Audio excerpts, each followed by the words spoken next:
AAAA. 29. Is it possible to achieve world peace? At present, a great amount of warlike confrontations are developed in different countries around the world. On television and the internet you can see groups of citizens openly supporting the attacks of one country against another. This raises much concern for the future of man, since it is not known for sure if it is possible to achieve world peace. Recent years have produced worrying figures related to innocent people who have died in the midst of civil wars. Also, there is a strong presence of terrorist groups that develop their activities regardless of the lives of women and children. In countries where there are such attacks, the population is prey of fear and does not understand how there can be so much cruelty. While many people in the Near East do not support the situation and end up fleeing from their homeland. Peace is an issue that concerns every human being. It is not a problem that only politicians can solve, even less knowing the incapacity that many show or the many cases of corruption that come to light. To achieve world peace, we must begin with individual action. Aspects such as tolerance are essential for the peaceful resolution of conflicts, making it an attitude that we all must have and teach new generations. On the other hand, the recognition of the rights of each person must always be demanded. It is a duty of every organism to respect the faculties and freedoms of individuals. Cases of abuse by the police, for example, should be made public. In this way, the population can be informed about the quality of life that it deserves. Changing the mentality of the people, making them aware of these problems, is a necessary task. Not for nothing did the General Assembly of the United Nations reach an agreement that on September 21 of each year the International Day of Peace should be celebrated. A measure that aims to draw the attention of all people to reflect on it. Reaching world peace is possible, but the road is not easy. Attitudes such as tolerance are basic to create a better understanding between people. While the ability to resolve conflicts in a peaceful way is fundamental both in individuals and in nations. Likewise, respect for human rights is essential. They should never be left out, under any circumstances. Nothing justifies it or anything will. The desire for peace must be born of each one, but we must also think about the next generations and how to influence them in this regard.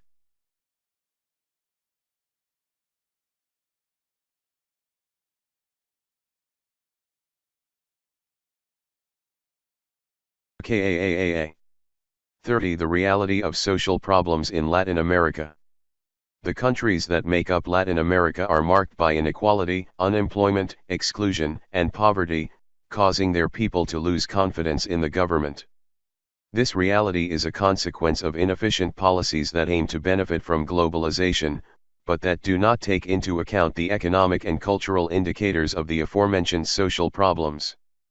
It should be mentioned that the income received from these decisions is not significant either, and in the best of cases causes a disproportionate growth among the regions of each country. This is the trend of recent years, which has confirmed a rather unfortunate scenario in Latin America. In this way, the loss of legitimacy that public institutions go through is the result of following foreign guidelines, which have not proven to have the same results. However, there are exceptions such as Costa Rica and Uruguay, where the approval ratings on the performance of their democratic system exceed those perceived in the European Union. This is an example of governments that have managed to implement advanced social protection systems.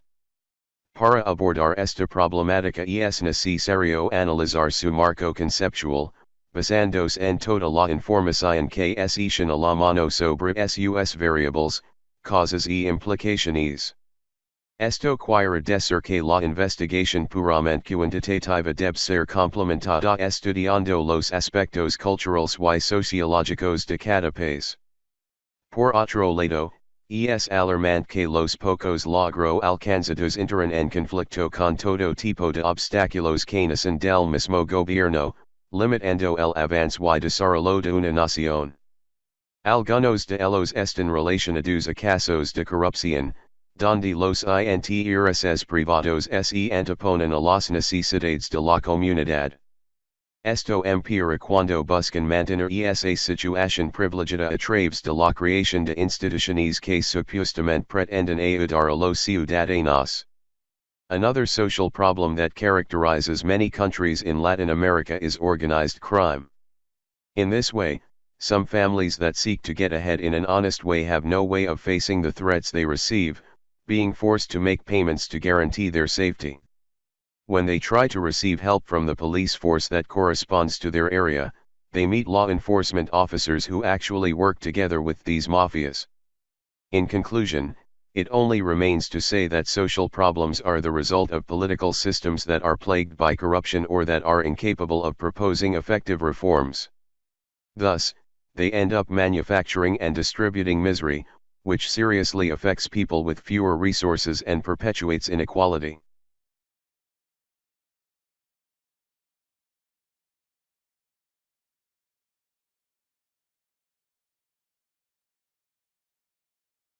KAAAA 31 Fear as a resource in the cinema and its evolution. Fear is one of the most exploited emotions in cinema. Despite being an unpleasant sensation, many people find it extremely addictive. This is due to its incredible ability to detach us from the routine, but at the same time, its potential to produce an irrational expectation towards dangers or threats that are not real. Taking all this into consideration, it is very interesting to analyze its evolution through history. The first emotion that people felt when they saw a movie was fear. This was recorded in the year 1896, when the Lumiere brothers announced the premiere of the film that had the name Arrival of the Train to the Station of La Ciotat, which is considered the first film. Being a novelty, it soon attracted the attention of the French public, who was not used to seeing a screen with moving images. However, his reaction to the appearance of the train that was approaching them was a series of shouts and startles. Nobody, at that time, was prepared to see how a large vehicle approached them, giving the impression that they were going to be run over. Many felt an unprecedented fear and went out in terror. In this way, and in a casual way, one of the most important rules of horror cinema was established. I refer to the fact that viewers must feel threatened, allowing them to feel fear and experience other related feelings. However, it was not until 1910 that the first film appeared whose main objective was to scare the public. It was a black and white production that told the story of the monster created by Dr. Frankenstein, one of the most iconic characters in Gothic literature. The person in charge to direct this film was the American J. Searle Dawley, that managed to create a gloomy atmosphere in spite of the technological limitations of the moment. The first planes of the creature, the use of chiaroscuros and a suitable soundtrack, were enough for the spectators to enter a world of horror. This was essential to lay the foundations of the horror genre, which would later be consolidated by a group of German filmmakers who were responsible for incorporating characteristics of the expressionism of their country. Almost half a century later, Alfred Hitchcock completely revolutionized the genre. Gone were the malevolent creatures and the visible threats, however, so that the spectators felt frightened began to use the suspense. In this way, people could explore their own fears, a resource that was previously only used in literature. Currently, films seek to provoke fear by mixing suspense and the presence of supernatural beings. There is also a strong demand for more impacting elements, but there is no doubt that the most effective is still the classic, since nothing compares with feeling a personalized terror that only we can understand. KAAAA 32 Book Microbial Hunters by Paul de Cruyff. Published for the first time in 1926, the book Microbial Hunters is one of the most influential works for students of medicine and sciences in general. Its author is Paul de Cruyff, a microbiologist of American origin who graduated from the University of Michigan. He participated in the First World War, as a lieutenant in the health corps of his country. Thanks to his effort and humanitarian vision, he was promoted to captain, position where he became the first person to treat patients with gangrene with a serum that he had developed. This is how this and other experiences motivated him to embark on a career as a writer. After working at the Rockefeller Institute, a place dedicated to medical research, Paul de Cruyff began to be widely recognized by his contemporaries. In this way, Microbial Hunters achieved success in a short time, and is still considered one of the most recommended books in universities around the world. With a simple language, without technicalities or complicated formulas, this work is a journey through history, where the personalities that were involved in the discovery of microbes and their subsequent study are shown. It is a fluid mixture between science and literature, with a pleasant narrative that invites reading. The first chapter corresponds to Anton van Leeuwenhoek, a man who was born at the beginning of the 18th century and who is considered the father of microbiology. Thus we will know that initially he worked as a fabric merchant, and that in need of reviewing the quality of the materials he began experimenting with small glass lenses. This would be the origin of the microscopes, and our first approach to an unknown world, where the smallest living beings of the planet were found. 10 other important figures appear in the book, including Louis Pasteur, Lazzaro Spallanzani, and Robert Koch. In this way, the history of microbiology is developed as a long story full of failures and achievements. From the times when the Church and the Holy Inquisition persecuted and condemned non-believers, causing many scientists to face difficult social conditions, even when the curiosity of man motivated him to have a more objective understanding of nature, overcoming any obstacle that put in your way. Microbial Hunters is a work that shows us in a friendly way the story of how microbes were discovered, without the need for chemical formulas or an excessive amount of scientific data. It only focuses on the most transcendental moments in the lives of these people, resulting in a very interesting content, full of surprising coincidences and curious paradoxes. 33. The causes and consequences of the First World War. The First World War is considered one of the most nefarious conflicts in the history of the human being. It is estimated that more than 9 million soldiers died on the battlefield, while civilian losses exceeded 6 million. These overwhelming figures were the result of the new weapons technologies used, becoming an event that completely changed the political and economic situation of the countries involved. In this way, the present essay is dedicated to analyzing its causes, effects, and consequences. The history books and pages on the subject specify that the conflict was triggered by a murder that occurred on June 28, 1914 in the city of Sarajevo, located in the country of Bosnia and Herzegovina. In this place, the Archduke Francisco Fernando, who happened to be heir to the Austro-Hungarian throne, received with his wife 2 lethal shots by a member of the organization known as the Black Hand. This event brought with it a series of diplomatic maneuvers that were carried out by what were then the main European powers.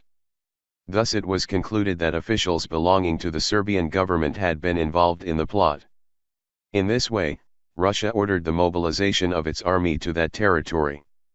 However, given the agreements that existed between the countries involved, the military deployments of the other nations began. On the one hand there was the Triple Entente, which was made up of Russia, France, and the United Kingdom, and which would later be complemented by the participation of the United States. They faced what was known as the Triple Alliance, also known as the Central Powers, where the German Empire, Austria-Hungary, and Italy were located. While it is true that there were other countries involved, the aforementioned were the most important figures during the conflict. While the effect it had on the population was a deep rejection, because the war was seen as something purely commercial, where the working class would only lose. Thus began the protests, which were appeased by campaigns of patriotic propaganda. Little by little, people adopted a nationalist fervor. The First World War lasted for more than 4 years, ending in 1919 with the signing of the Treaty of Versailles. Until that moment, it was the bloodiest conflict in history. The number of people who lost their lives has to add more than 20 million that were mutilated. Although these consequences were disastrous, we must also mention the grudges that were created when drawing the new borders, and the economic crisis that the European continent had to experience. Perhaps the only redeeming feature of this event was the change of consciousness about the role of women in society, which during the conflict replaced men in the factories, opening discussions about their civil rights.